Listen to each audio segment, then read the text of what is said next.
Hello guys, welcome back to the channel YouTube Demystified. Let us continue with our syllabus of Philosophy of Law, Bachelor of Arts in Philosophy, Semester 5. This is a discipline specific elective, that is TSE. So we'll be starting with Kautilya's Arthashastra, which is book 3, Arthashastra's book 3 concerning law. सबसे पहला chapter इस book का है determination of forms of agreement, determination of legal dispute, कि क्या forms है जिसमें हम अग्रीमेंट्स को वैलिड मानेंगे और क्या डिफरेंट लीगल डिस्प्यूट्स के कैसे हम डिटर्मिन करेंगे कि हाँ किन फॉर्म्स में एक्चुअली लीगल डिस्प्यूट्स जो है वो आ सकते हैं. तो संग्रहण, दृढ़मुख, स्थानीय, ये जो सिटीज़ हैं ये या फिर और ऐसी जगह है जहाँ पे डिस्ट्रिक्ट्स मीट करती है, बेसिकली जहाँ पे ऑफिशियल्स मीट करते हैं, वहाँ पे 3 members acquainted with sacred law जो कि है धर्मशास्त्रास, और 3 मिनिस्टर्स ऑफ द किंग यानी अमात्यास को एडमिनिस्ट्रेशन ऑफ जस्टिस करना चाहिए ऐसे डिस्ट्रिक्ट में जो पर्पसफुली मतलब इसके लिए रेजिग्नेट किया गया है. अब हम देखते हैं वैलिड और इनवैलिड ट्रांजैक्शंस. तो they shall hold as void agreements which is व्यवहार entered into in seclusion inside the houses, in the case of dead of night, in the dead of night, in forest, in secret or with fraud. तो ऐसे agreements जो मान लीजिए अकेले में, seclusion में, जैसे घरों में या कोई बहुत घनी रात में किसी जंगल में या फ्रॉड में झूठ बोल के, ऐसे केसेस में जो अग्रीमेंट्स में एंटर होते हैं वो अग्रीमेंट्स जो है वो स्टैंड नहीं करते, वो इनवैलिड अग्रीमेंट्स हैं. Proposal and accessory shall be punish with the first amendment, कि ऐसा पर्सन जो बोलता है कि ये एग्रीमेंट जो है वो होल्ड करता है और जो इसमें मतलब फ्रॉड वगैरह में एक्सेसरी होता है, हेल्प करता है, उसको ये सब चीज़ें पनिशमेंट वगैरह मिलेगी जिसमें इतने पैसे देना पड़ेंगे और इतने ये देना पड़ेंगे, मिडल मोस्ट अमेर्समेंट, ये सब उसके लिए फॉर्म्स भी दिया हुआ है. एंड जो विटनेसेस हैं उनको भी पनिशमेंट मिलेगी कि वो ऐसे विटनेसेस जिन्होंने देखा कि फ्रॉड हो रहा है लेकिन उसके बाद भी अब अग्रीमेंट को होल्ड किया, और जो एक्सेप्टर्स हैं वो भी सफ़र करेंगे as they may have sustained, मतलब they shall suffer the loss they may have sustain. तो जो agreements entered into with in the hearing of others वो वैलिड होंगे. जो मान लीजिए किसी के सामने लेकर अग्रीमेंट्स लाए हो तो वो ऐसे अग्रीमेंट्स जो है वो वैलिड अग्रीमेंट्स होंगे, किसी की प्रेजेंस में अग्रीमेंट लिए गए हो. तो ये अग्रीमेंट्स जो है वो होंगे जैसे डिवीजन ऑफ इनहेरिटेंस, ठीक है, जो प्रॉपर्टी होती है, फैमिली प्रॉपर्टी होती है या जो भी चीज़ें होती है उसके डिवीजन में, तो ये सारी चीज़ें जो है ये हियरिंग ऑफ अदर्स किसी और के प्रेजेंस में लेने पड़ेंगे. ठीक है, सील्ड या अनसील्ड डिपॉजिट्स करना किसी इंस्टीट्यूशन बैंक वगैरह में जैसे हम डिपॉजिट्स करते हैं तो हम किसी को पैसे देते हैं टू सेफ गार्ड, उसको सेफ रखने के लिए पैसे देते हैं, तो ऐसे डिपॉजिट्स करना. शादी भी एक अग्रीमेंट होता है और शादी के लिए भी जैसे आज के समय में भी कोर्ट मैरिजेस में विटनेस की ज़रूरत होती है, तो किसी विटनेस कोई ऐसा पर्सन जो वहाँ पर उस अग्रीमेंट के टाइम पे प्रेजेंट था उसकी ज़रूरत है, या फिर ऐसा जिसमें विमेन कंसर्न है और इधर इफ अफ्लिक्टेड विद डिजीज और who not stir out as well as those entered into by persons who are not known to be of unsound mind shall be valid though they might be entered into inside houses. तो ऐसे case जहाँ पर एक person present था, भले ही वो किसी ऐसे पर्सन ने लिया हो जो डिजीज़ में हो, कोई ऐसे पर्सन ने लिया हो जो अनसाउंड माइंड का हो, मेंटली डिसेबल्ड हो, ऐसे पर्सन तो भी I don't think mentally disabled is the term that should be use now. I think mentally retarded is in use. I'm so sorry if I'm not using any term correctly, please.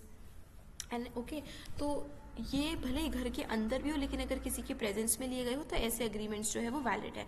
ऐसे transactions या ऐसे transaction जो कि robbery, dual यानी दो के बीच में झगड़ा, मैरिज या फिर किंग के ऑर्डर को फॉलो करना, ये जितने अग्रीमेंट्स हैं entered into persons who usually do their business during the first part of the night shall be valid though they might be done at night. तो ऐसे ट्रांजैक्शंस वगैरह ये सारी चीज़ जो अगर बिल्कुल रात की शुरुआत में अर्ली नाइट में करी जाए वो भी वैलिड है. With regard to those persons who live most part of their life in forest whether as merchants, cowherds, hermits, hunters, ऐसे पर्सन तो वो अब जस्टिफाई कर रहे हैं क्योंकि ऊपर बोला था कि रात को घर के अंदर, जंगल में, ये सब इन जगहों पर या फिर सीक्रेट में ये सब अलाउड नहीं है. तो घर के अंदर कब अलाउड है? जब कोई पर्सन दूसरा प्रेजेंट होगा, विटनेस होगा. डेड नाइट में रात को कब अलाउ के? जब वो अर्ली नाइट में होगा. ऐसा नहीं बहुत घनी रात को 2, 3, 4 बजे जाके कर रहे हैं, जो अर्ली नाइट में है. फॉरेस्ट में कब अलाउड है? ऐसे पर्सन्स के थ्रू जो रहते ही फॉरेस्ट में, फॉरेस्ट ज्वेलर्स रहने वाले, ठीक है, जो रहते ही फॉरेस्ट में, हंटर्स, शेफर्ड्स, काउहर्ड्स, तो वो लोग फिर उनके अग्रीमेंट्स वैलिड माने जाएंगे. जो फ्रॉडलेड अग्रीमेंट्स हैं only such shall be valid as are entered into by spouse.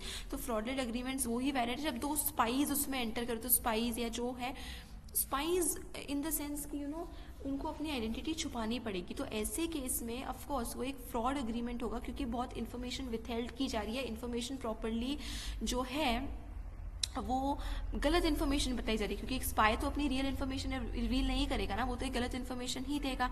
तो एग्रीमेंट्स जो है entered into bye members of any association among themselves shell be valid दो एंटर्ड इनटू इन प्राइवेट। तो agreements entered into by members of any association among themselves shall be valid to entered into private. Such agreements, that is those entered into seclusion except as detailed above, shall be void. तो जो seclusion में अब देखिए private की बात अलग होती है, क्योंकि एक पर्टिकुलर इंस्टीट्यूशन है जिसमें कि ओपनली कोई चीज़ डिस्कस नहीं कर सकते, एग्रीमेंट नहीं लिख सकते, वो कॉन्फिडेंशियल चीज़ें हैं, तो वो इंस्टीट्यूशन से रिलेटेड जो है वो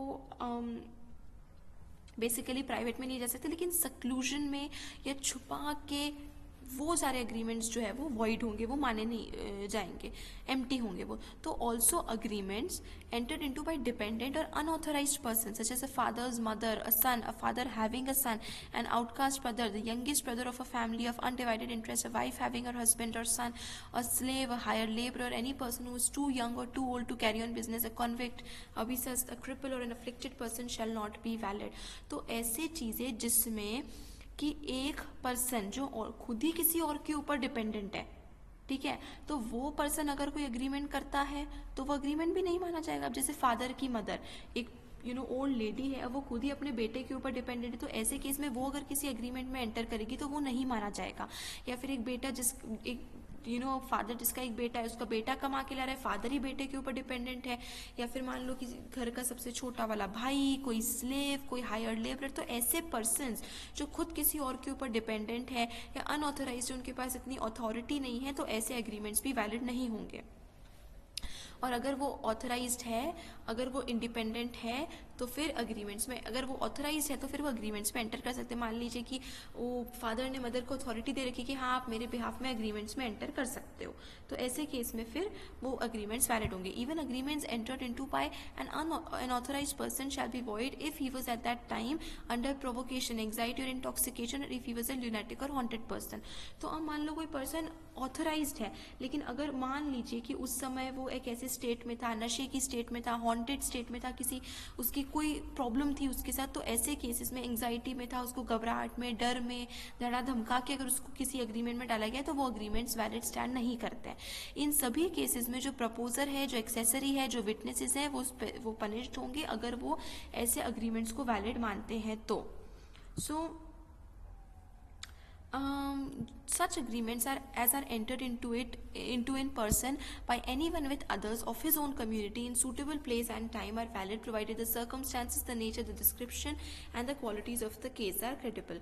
तो पूरे केस को एग्जामिन करने के बाद अगर वो पर्सन अगर उसकी खुद के कम्युनिटी के मेंबर्स के साथ एक सूटेबल प्लेस में कोई एग्रीमेंट लेता है तो वो सारे एग्रीमेंट्स जो है वो वैलिड होंगे। ऐसे agreements with the exception of others, अदेशा, probably a bill of exchange and hypothecations may be binding though entered into by a third person, thus the determination of the forms of agreement. हम ये forms of agreement क्यों हम तय कर रहे हैं, उसका रीज़न क्या है कि ज़्यादातर लीगल डिस्प्यूट्स कब होते हैं, जब ये इस्टेब्लिश कर दिया जाता है कि कोई अग्रीमेंट दो पार्टीज़ के बीच में, दो पर्सनस के बीच में करा गया था और किसी एक ने उस अग्रीमेंट को स्टैंड नहीं करके उस अग्रीमेंट को बेसिकली उसके अग्रीमेंट के खिलाफ जाके उस अग्रीमेंट को के अगेंस्ट चले गए, उस एग्रीमेंट को ब्रेक कर दिया। तो ऐसे केस में एक फुल फ्लेजेड वैलिड एग्रीमेंट अगर ब्रेक होता है तो ये एक ब्रीच हुआ है लॉ का और इस केस में ये लॉ के अंदर आ जाएगा। तो इसलिए सबसे पहले कौटिल्य ने क्या किया है कि ही हैड इस्टेब्लिश की सबसे पहले तो वैलिड और इनवैलिड एग्रीमेंट्स कौन से होंगे, किन केसेस में एक ब्रीच और एक ब्रेकिंग ऑफ एग्रीमेंट क्लेम करा जा सकता है। अब हम देखते हैं the trial, the year, the season, the month, the fortnight, paksha, the date, the nature and place of the deed, the amount of the debt as well as the country, residence, caste, gotra, the name and occupation of both the plaintiff and the defendant, both of whom must be fit to sue and defend, कृत समर्था वस्त्याहो, having been registered first, the statements of the party shall be taken down in such order as is required by the case. These statements shall be then thoroughly scrutinized. तो अब मान लीजिए कोई valid agreement है, valid agreement जो है वो break हो गया, अग्रीमेंट स्टैंड नहीं हुआ, किसी एक पार्टी ने अग्रीमेंट को ब्रेक कर दिया, उसको अग्रीमेंट को फॉलो अप नहीं किया, ऐसे केस में ट्रायल होगा। ट्रायल के लिए क्या होगा, अग्रीमेंट कब हुआ, किस फॉर्म में हुआ, किसके साथ हुआ, किस जगह पर हुआ, किस समय पर हुआ, उसके विटनेस कौन थे, अमाउंट कितनी थी, किन चीज़ों को लेकर हुआ, क्या क्या डिसाइड हुआ, क्या डिस्कशन हुआ, अग्रीमेंट को लेकर सारी डिटेल्स जो है वो पहले नोट डाउन करी जाएगी और केस के पर्सपेक्टिव से उसको पहले स्टडी किया जाएगा। The offence of parokta, leaving out the question at issue, either of the parties takes resort to another. His previous statement is not consistent with his subsequent one. He insists on the necessity of considering the opinion of a third person, though it is not worthy of any such consideration. Having commenced to answer the question at issue, he breaks off at once, even though he is ordered to continue. He introduces questions other than those specified by himself. He withdraws his own statement. He does not accept what his own witnesses have deposed to, and he holds secret conversation with his witness where he ought not to do so. तो अब है offence of परोक्त की क्या चीज़ें trial के चलते वक्त नहीं करना है, कि जो क्वेश्चन पूछा गया है उसको नहीं आंसर करना, बेसिकली, या कोई झूठ बोल रहा है कि पहले के स्टेटमेंट जो ट्रायल के वक्त दिए हैं वो अब प्रेजेंट के स्टेटमेंट के साथ मैच नहीं कर रहे हैं, या फिर कोई ऐसा पर्सन बोल रहा है कि किसी थर्ड पार्टी का आना ज़रूरी है, जबकि अग्रीमेंट तो दो पार्टीज़ के बीच में हुआ है, तो किसी थर्ड पार्टी का ओपिनियन मानना, झूठ बोलना, अगर बोला गया कि आप कंटिन्यू करो अपना स्टेटमेंट देना या प्रोसीडिंग से, लेकिन फिर भी वो कंटिन्यू ना करे, उसमें उसको बाधा डाले, उसको रोकने की कोशिश करे, अगर वो ऐसे क्वेश्चंस पूछे जो कि खुद ही मतलब वो इंट्रोड्यूस कर देता है और कोई और ही टाइप के क्वेश्चंस पूछने लगे, खुद के स्टेटमेंट को विथड्रॉ कर लेता है कि मैंने जो पहले बोला था मैं उसको विथड्रॉ करता हूँ, मैं उसको नहीं सही मानता, तो ऐसी सब चीज़ें जो है वो नहीं करना है, ये ऑफेंसिव चीज़ें हैं। These constitute the offence of parokta, ये सब चीज़ें परोक्त में आती हैं, ये चीज़ें ऑफेंस है, इसको नहीं करना था। इस परोक्त का मतलब क्योंकि ऑफेंस हुआ है तो इसका पनिशमेंट भी होगा। परोक्त का पनिशमेंट क्या है, 5 टाइम्स द अमाउंट, जो अमाउंट अग्रीमेंट में डिसाइड किया गया था उसका 5 टाइम्स देना है। सेल्फ असर्शन के लिए that is swayamvadi asserting without evidence is 10 times the amount, कि अगर बिना किसी एविडेंस के आप खुद की उससे कुछ असर्ट कर रहे हो, कुछ प्रूव करने की कोशिश कर रहे हो, तो वो 10 बंध यानी 10 टाइम्स द अमाउंट। और परोक्त दंड पंचबंध, परोक्त दंड मतलब the punishment for parokta is 5 times the amount, and self assertion खुद से असर्ट करना बिना किसी एविडेंस के, उसका जो है वो 10 बंध यानी 10 times the total amount. Payments for witnesses, अब जो विटनेसेस आए हैं उनको भी फीस देने की जरूरत है, यानी पुरुष भृति ही, पुरुष भृति जो है वो टोटल अमाउंट यानी अष्टांग 1/8 उसका देना है, अष्टांग उसके टोटल अमाउंट का 1/8 जो है वो विटनेसेस को पेमेंट देनी पड़ेगी, क्योंकि विटनेसेस ने भी अपना टाइम दिया, आकर वो अपना स्टेटमेंट दे रहे हैं, या फिर विटनेसेस जो है वो अपना वैल्यूएबल टाइम में से निकाल कर ट्रायल में प्रोसीडिंग में हेल्प कर रहे हैं, जो उन्हें इन्फॉर्मेशन पता है वो शेयर कर रहे हैं।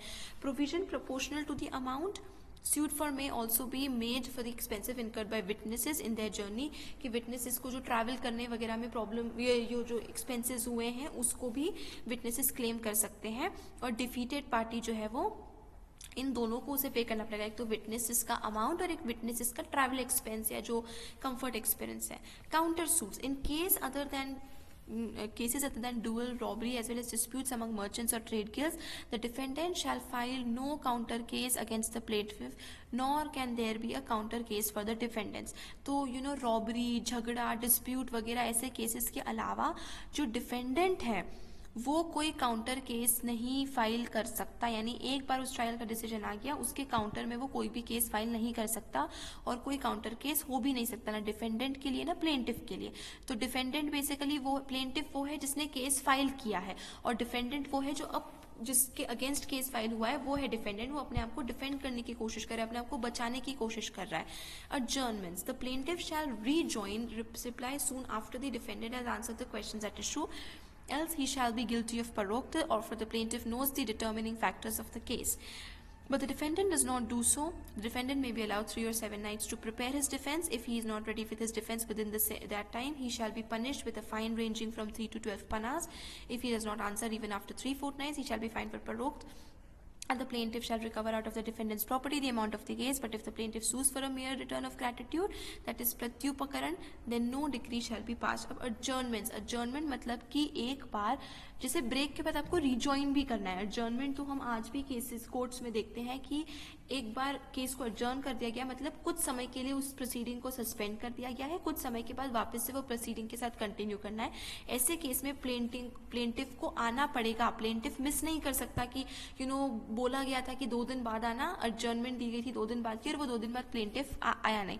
लेकिन जो डिफेंडेंट है उसके पास टाइम होता है, वो अपने आप को प्रोटेक्ट करने के लिए, डिफेंड करने के लिए वो कुछ वीक्स का टाइम ले सकता है, 3 से 7 दिन का टाइम ले सकता है। इससे ज़्यादा अगर वो नहीं है तो उसको पनिशमेंट मिलेगी, फाइन मिलेगा, उसको 3 से 12 पना पैसे देने पड़ सकते हैं, जो पनास इज द करेंसी। अगर वो 3 फोर्टनाइट्स यानी कि लगभग 45 डेज हो जाते हैं, अगर 45 डेज, लगभग 40 to 45 डेज के बाद भी अगर वो नहीं आता है तो उसको परोक्त के साथ ऑफेंस होगा, यानी उसको 5 टाइम्स या 10 टाइम्स अपना पे करना पड़ेगा। या फिर जो प्लेंटिफ है वो डिफेंडेंट की प्रॉपर्टी में से केस का अमाउंट जो है वो क्लेम कर सकता है। हो सकता है कि कई बार प्लेंटिफ ये भी बोले कि मुझे पैसे नहीं चाहिए, मुझे सिर्फ एक अपॉलॉजी चाहिए, मुझे सिर्फ ग्रेटिट्यूड वगैरह चाहिए, तो वो भी हो जाएगा, तो उस केस में पैसे की जरूरत नहीं है। ये सेम पनिशमेंट होगा shall be meted out to such of the defendants as fail in their defence. अगर वो अपना डिफेंस प्रॉपर्ली नहीं दे पाते हैं और प्लेंटिफ जिसने की केस फाइल किया था अगर वो जीत जाता है, तो ऐसे केस में अगेन उसको अपनी प्रॉपर्टी में, मतलब वो प्रॉपर हिस्सा देना पड़ेगा, अमाउंट केस का प्लेंटिफ को देना पड़ेगा। If the plaintiff fails to prove his case he shall be guilty of parokta. तो if he fails to substantiate his case against a dead और deceased defendant, he shall pay a fine and perform the funeral ceremonies of the defendant as determined by the witnesses. If he proves his case, he may be permitted to take possession of the property hypothecated by to him. तो अब मान लीजिए कि अगर defendant हार गया तो उसको देना पड़ेगा, अगर प्लेंटिफ हार गया तो फिर वो ऑफेंस ऑफ परोक्त में माना जाएगा, फिर उसको पैसे देने पड़ेंगे। मान लेते हैं कि ऐसे केस में डिफेंडेंट मर गया है, डिफेंडेंट केस तो जीत गया but now he is no longer alive, तो ऐसे केस में उसको उस डिफेंडेंट की फैमिली रिलेटिव्स को, मतलब उसके लिए उसको वो पैसा देना ही पड़ेगा, और साथ ही साथ डिफेंडेंट की फ्यूनरल प्रैक्टिसेस के लिए भी पूरा पेमेंट करना पड़ेगा। और अगर अपना प्रूफ प्लेंटिफ कर पाया है कि इस, तो डिफेंडेंट की डेथ के बाद भी वो उसकी जो प्रॉपर्टी डिफेंडेंट के नाम की थी, डिफेंडेंट के हिस्से की थी, वो उससे अपना हिस्सा ले सकता है। But if he is not a Brahmin, he may on his failure to prove his case be caused to perform such ceremonies as drive out demons, that is rakshoghna रक्षितकम, कि अगर वो ब्राह्मण नहीं है और वो केस हार जाता है तो फिर उसको फिर कुछ सेरेमनीज, कुछ रिचुअल्स परफॉर्म करने पड़ेंगे उसके अगेंस्ट में। In virtue of his power to uphold the observance of the respective duties of the 4 castes and of the 4 divisions of religious life, and in virtue of his power to guard and against the violation of the dharmas, the king is the fountain of justice. तो ये king का काम है। now I don't know where this is, so this is the duty of the king, justice को protect करके रखना। उसके पास इतनी पावर रहती है, वो अपहोल्ड करता है कि वो, और उसकी ड्यूटी है कि जो 4 कास्ट है, जो 4 डिविजन्स है, बेसिकली जो 4 वर्णा है, और उनके अगेंस्ट वायलेशन ऑफ धर्मास, मतलब बेसिकली उन 4 वर्णास का भी प्रॉपर गाइडेंस किंग को करना है, जो कि धर्म प्रवर्तक है। धर्म प्रवर्तक मतलब फाउंटेन ऑफ जस्टिस, जो कि जस्टिस और ऑर्डर सोसाइटी में मेंटेन करेगा। सेक्रेड लॉ जो कि धर्म है, evidence, vyavahara, history, charitra and edicts of king, राजा, राजशासन are the 4 legs of law. तो कौटिल्य के अकॉर्डिंग जो 4 legs हैं लॉ के, वो क्या है? धर्म, व्यवहार, चरित्र, राजशासन, sacred law, evidence, history and edicts of king. ये सारे हैं लॉ के 4 legs, जिसकी वजह से लॉ एंड ऑर्डर मेंटेन होता है। इन चारों को ऑर्डर में ही रखना है, और latter is superior to the one previously name, यानी कि एविडेंस जो है वो सेक्रेड लॉ के ऊपर है, हिस्ट्री एविडेंस के ऊपर है, और एडिक्ट्स ऑफ किंग जो है वो हिस्ट्री के ज़्यादा सुपीरियर है। धर्म क्या है? धर्म is the eternal truth holding it's way over the world. Eternal truth है और ये पूरे वर्ल्ड को बेसिकली के ऊपर है, पूरे वर्ल्ड को रेगुलेट करने के काम आता है। व्यवहार, एविडेंस जो है वो उसके विटनेस है, ठीक है। चरित्र, हिस्ट्री जो है वो ट्रेडिशन में मिलेगी, संग्रह में मिलेगी of the people, and the order of the king is what is called शासन। तो चारों को एक्सप्लेन भी कर दिया। धर्म क्या है? एटर्नल ट्रूथ जो पूरे वर्ल्ड को रेगुलेट करेगा। व्यवहार, एविडेंस क्या है? व्यवहार धर्म की विटनेस है कि धर्म फॉलो हो रहा है। चरित्र, हिस्ट्री जो है वो हमें ट्रेडिशन से पता चलेगा कि हिस्टोरिकल क्या व्यू रहा है, क्या ट्रेडिशन रहा है। और ऑर्डर जो किंग का है वो होता है शासन, कि किंग ने क्या ऑर्डर दिया है वो है किंग का शासन। As the duty of a king consist in protecting his subjects with justice, its observance leads him to heaven. कि क्योंकि किंग की ड्यूटी क्या है? उसके सब्जेक्ट को प्रोटेक्ट करके रखना, जस्टिस के साथ जस्टिस मेंटेन करके रखना, जिसकी वजह से वो ऐसा अगर अपनी ड्यूटी फॉलो करेंगे तो किंग जो है वो हेवन जाएंगे. He who does not protect his people और upsets the social order wields his royal sceptre danda in when. तो वो जो कि अपनी ड्यूटी फॉलो नहीं करते हैं, ऑर्डर फॉलो नहीं करते हैं, तो फिर वो उसकी जो पूरी रॉयल्टी है वो सब बिना किसी काम के है, उसको पनिशमेंट फिर मिलेगी. It is power and power डंड अलोन विच ओनली में exercise by the king which impartially with impartiality and in proportion to guilt either over his son or his enemy maintains both this world and the next. तो king की power है जब उसको properly justified तरीके से exercise करी जाएगी और इन प्रपोर्शन टू गिल्ट, भले ही वो उसका बेटा हो, भले ही उसका एनिमी हो, उसको इम्पार्शियल होके किंग को जस्टिस करना है. सिर्फ उसी केस में इस वर्ल्ड का ऑर्डर और उसके अगले आने वाले वर्ल्ड का ऑर्डर भी मेंटेन होगा, अगर वो किंग इम्पार्शियल होकर अपनी पूरी ड्यूटी प्रॉपर फॉलो कर रहा है. The king who administers justice in accordance with sacred law, evidence, history and edicts of king, which is in the fourth will be able to conquer the whole world beyond the four quarters. That is चतुरांताम महिम. तो ऐसा king जो धर्म, व्यवहार, that is संस्थान और history या चरित्र and न्याय, इन सब के बेसिस से वर्ल्ड ऑर्डर मेंटेन कर पा रहा है, इन सबको फॉलो कर रहा है, तो वो पूरे वर्ल्ड को कॉन्कर कर पाएगा, पूरे वर्ल्ड को, और चारों क्वार्टर से, चारों तरफ से, चारों दिशाओं से वो बेसिकली पूरे वर्ल्ड को कॉन्कर कर पाएगा, मेंटेन कर पाएगा. Whenever there is disagreement between history and sacred law or between evidence and sacred law, then the matter shall be settled in accordance with sacred law. तो अब ये कौटिल्य जो है बहुत क्लियरली आइडेंटिफाई करते हैं, जैसे कि हमने अप्रोचेस टू इंडियन फिलोसफी में भी पढ़ा था कि अगर हिस्ट्री और सेक्रेड लॉ यानी कि एविडेंस या परसेप्शन या हिस्ट्री, चरित्र, इसमें और सेक्रेड लॉ में कोई भी डिस्प्यूट आता है तो सेक्रेड लॉ फाइनल होगा. मतलब परसेप्शन भी जुटलाया जा सकता है, तो सेक्रेड लॉ को हमें फॉलो करना है, धर्मशास्त्र, वेदास, स्क्रिप्चुरल और रिलीजियस टेक्स्ट को फॉलो करना है. Whenever sacred law, shastra is conflict with rational law, that is dharma nyaya, king's law, then reason shall be held authoritative. For there the original text on which the sacred law has been based is not available. तो जहां पर reason और sacred law के बीच में आता है तो हमेशा रैशनल लॉ को फॉलो करना है. रैशनल लॉ और सेक्रेड लॉ यानी धर्म न्याय और शास्त्र न्याय के बीच में धर्म न्याय को फॉलो करना है, रैशनल लॉ को फॉलो करना है, रीजन अथॉरिटेटिव होगा, क्योंकि ऐसे केस में सेक्रेड लॉ में कोई भी हमारे पास इन्फॉर्मेशन अवेलेबल नहीं है. Self assertion, that is swayamvada और on the part of either of the parties has been often found faulty. Examination, anuyoga, honesty, arjava, evidence hetu and asseveration by oath, shapatha, these alone can enable a man to win his cause. तो एक person तब अपने आप से assertion कर पाएगा जब या तो वो शपथ लेगा, ओथ लेगा कि वो जो बोल रहा है वो सच बोल रहा है, वो एविडेंस प्रपोज करेगा कि वो जो बोल रहा है वो सही है, उसके लिए वो एविडेंस प्रपोज करेगा. ऑनेस्टी, आर्जव, वो अगर पूरी ट्रूथफुलनेस के साथ बोल रहा है, और एग्जामिनेशन, अनुयोग करने के बाद तभी सेल्फ असर्शन यानी खुद से कुछ असर्ट करना किसी केस को, वो चीज तभी वैलिड होगी. whenever by means of the deposition of witnesses the statements of either of the parties are found contradictory, and whenever the cause of either of the parties is found through the king's spies to be false, then the decree shall be passed against that party. अगर मान लीजिए कि जो party है bye means of deposition या तो witnesses की help से या दोनों पार्टीज के स्टेटमेंट कॉन्ट्रडिक्टरी मिले कि एक पार्टी कुछ और बोल रही है, दूसरी पार्टी कुछ और बोल रही है, दोनों ऑपोजिट व्यूज हैं, और whenever the cause of either of the parties is found through the king's spies, कि हो सकता है कि दोनों में से किसी भी एक पार्टी झूठ बोल रही हो कि किंग्स के जो स्पाइज हैं उन्होंने पहचान लिया, उन्होंने पता कर लिया, तो ऐसे केस में फिर उस पार्टी के अगेंस्ट जो है वो ऑर्डर पास किया जाएगा.